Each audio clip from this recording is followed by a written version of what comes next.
নমস্কার, চলে এলাম নতুন একটা রেসিপি নিয়ে। আজ রান্না করবো ভেটকি মাছ ফুলকপি দিয়ে।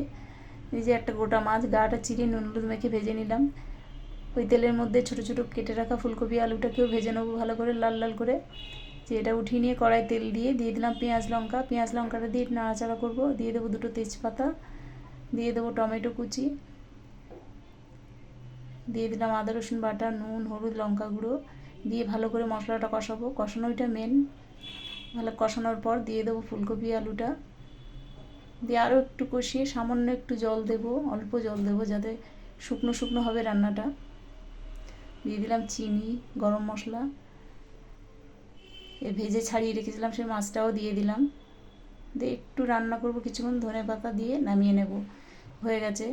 দেখতে এত সুন্দর হয়েছে, আপনারা একবার হলেও রান্না করে খেয়ে দেখবেন। কেমন হয়েছে অবশ্যই জানাবেন।